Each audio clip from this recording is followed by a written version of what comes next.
Haddad é Lula, Dilma é Lula, PT é Lula. Sob o comando do seu partido, Lula transformou a corrupção em um sistema de governo, fazendo do Brasil o seu caça-níquel particular. Foram anos roubando uma nação inteira em causa própria, apenas para sustentar os seus planos megalomaníacos de poder. O PT pegou um Brasil estabilizado por um plano real e o transformou em sua galinha dos ovos de ouro, enquanto fazia de tudo para se perpetuar na liderança do país. E o nosso azar foi que ele conseguiu fazer isso por tempo suficiente para protagonizar os maiores escândalos de corrupção da história do mundo, enquanto devolvia migalhas para o seu eleitor, única e exclusivamente para comprar votos. Olha, lamentavelmente, no Brasil, o voto não é ideológico.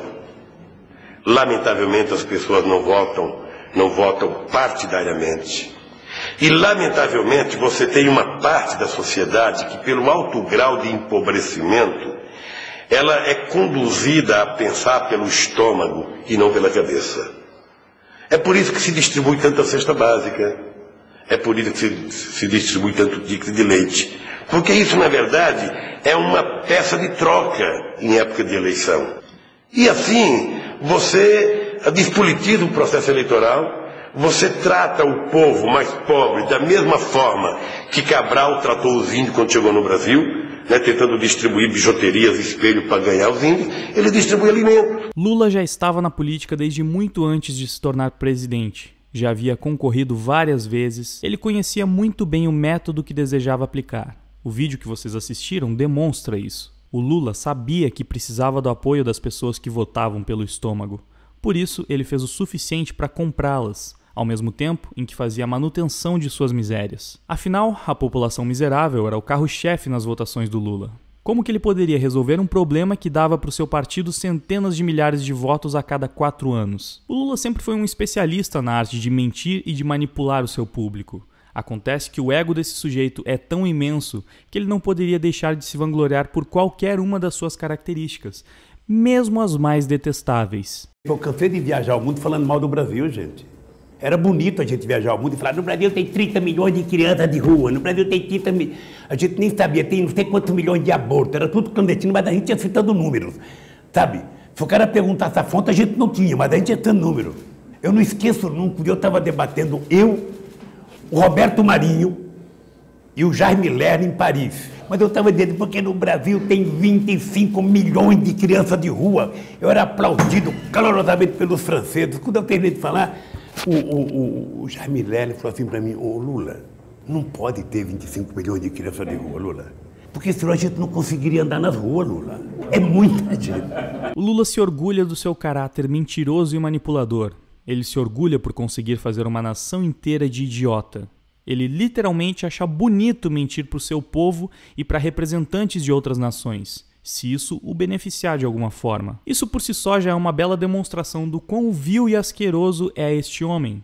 Porém, essa não é nem a ponta do iceberg. É apenas um mísero cubinho de gelo. Sob o comando do PT de Lula, ainda no primeiro mandato do ex-presidente, em 2005, nós vivenciamos o patético escândalo dos dólares na cueca. E trabalha como assessor de um deputado estadual que é irmão do presidente do PT, José Genuíno. No momento em que era revistado, os agentes descobriram um saco plástico escondido na cueca com mais dinheiro. 100 mil dólares, o equivalente a 250 mil reais. Pouco tempo depois, fomos premiados com o primeiro grande escândalo de corrupção dessa quadrilha, o famigerado Mensalão. O termo Mensalão surgiu numa entrevista dada por Roberto Jefferson à Folha de São Paulo. Nela, ele afirmou a existência de um esquema de pagamento de propinas a parlamentares do PT, PL e PTB, entre outros. De acordo com a entrevista, o dinheiro serviria para que os parlamentares votassem a favor de projetos de interesse do governo Lula. Tão logo foi eleito, Lula já começou a aparelhar o legislativo e o judiciário para ser o soberano de uma nação, enquanto tinha passe livre para vender leis aos seus financiadores. É claro que para os seus fãs de carteirinha, o Lula nunca soube de nada, mas mesmo num estado tão intenso de negação, fica difícil ignorar as declarações de Palocci, que já foi tão exaltado pelo líder máximo do PT, ao mesmo tempo em que confirmou que o barbudo de 9 dedos sempre esteve por trás de tudo. Em outro vídeo, o ex-ministro conta como a máquina pública financiou campanhas e interesses pessoais no governo do petista. O presidente Lula também começou só olhando campanha. Já no fim do seu primeiro mandato, muita coisa pessoal ele tinha pedido para ele, em termos de dinheiro que eu pessoalmente levei e entreguei para ele. No fim do seu segundo mandato, aí ele preparou sua aposentadoria. Recebeu 300 milhões da Odebrecht numa conta corrente de disponibilidade, recebeu seu sítio, que foi feito, combinado para seu uso. É claro que o Palocci apenas confirmou o que todos que não tiveram o cérebro lavado pelo petismo já sabiam. Era simplesmente impossível que o homem mais importante por trás do partido mais poderoso do Brasil e líder máximo da nação passasse anos sem conhecer todo um sistema de corrupção que o beneficiava diretamente. Infelizmente, o Mensalão foi só o começo. E logo nós descobrimos que esse dinheiro era troco, perto do que realmente estava sendo roubado e desviado. O Petrolão já foi classificado como o segundo maior escândalo de corrupção do mundo. Obviamente, era de longe o maior do Brasil. Nos últimos anos, além da Lava Jato, o Brasil viveu outro grande escândalo, o Mensalão. O que pouca gente sabe é que ambos estão intimamente ligados. O esquema de desvio de verbas da Petrobras só foi descoberto graças à investigação da compra de votos de parlamentares no Congresso Nacional. André Romero defendeu um suspeito de lavagem de dinheiro em um dos processos da Lava Jato. Nele, o juiz Sérgio Moro descreve que os agentes federais monitoravam o ex-deputado José Janine, que era um dos beneficiados do Mensalão, chamado pela Justiça de Ação Penal 470, ao rastrear R$2.300.000 repassados ao Partido Progressista. A polícia chegou até o doleiro Carlos Abib Chater, o dono deste posto de gasolina em Brasília, onde, segundo o doleiro Alberto Youssef, era distribuída propina para políticos. Foi então que o esquema de desvio de verbas da Petrobras começou a ser descoberto. A meu ver, não fosse a ação penal 470, nós não teríamos a Operação Lava Jato. A Operação Lava Jato está umbilicalmente ligada com a ação penal 470, com a ação penal do Mensalão, que tramitou no STF. Só que apenas o Brasil não era suficiente para o Lula. Ele queria se tornar um símbolo do comunismo mundial.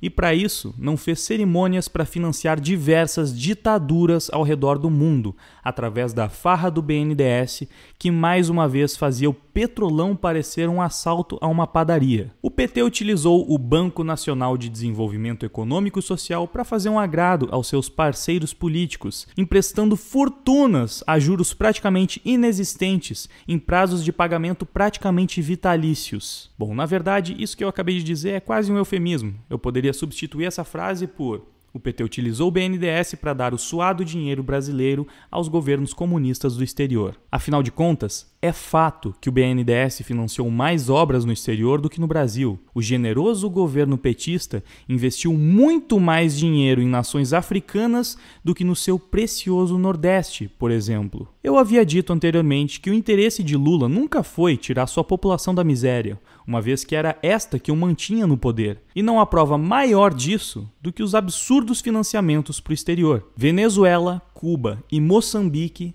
3 países que vivem sob uma terrível ditadura, devem mais de 2 bilhões ao BNDES. Dinheiro esse que poderia ter sido investido em território nacional para melhorar nossa saúde, segurança e educação, mas que estava sendo utilizado por ditadores para os seus projetos pessoais de poder em outros países. O Brasil nunca foi uma preocupação para o Lula. Foi sob o seu comando que a Amazônia viu os piores índices de queimadas em sua história recente. O Brasil pulou de 41 mil homicídios por ano em 2001, último ano antes da era petista, para 58 mil em 2016, quando o partido enfim saiu do poder. A nossa segurança piorou muito.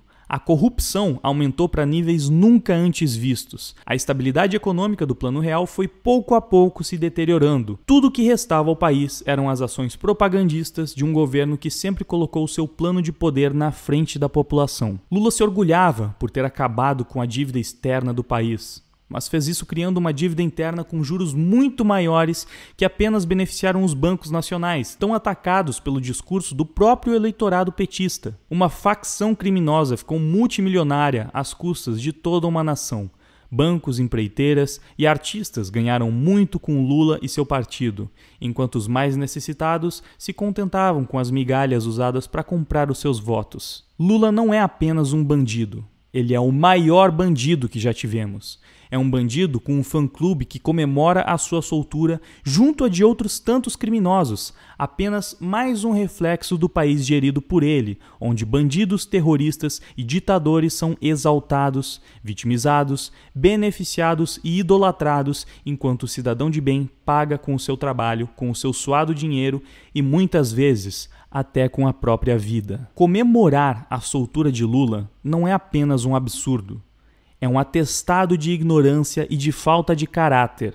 É uma síndrome de Estocolmo coletiva. É adorar aquele que te roubou e te usou por anos. É defender a injustiça e a impunidade.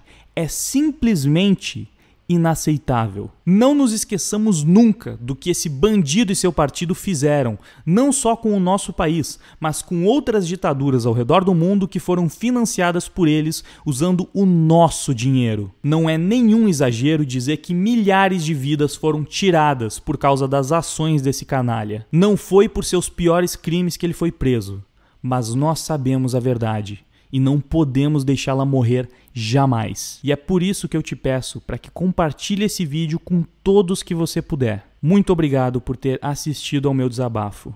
Eu conto com seu apoio para passar a mensagem adiante. Até o próximo vídeo.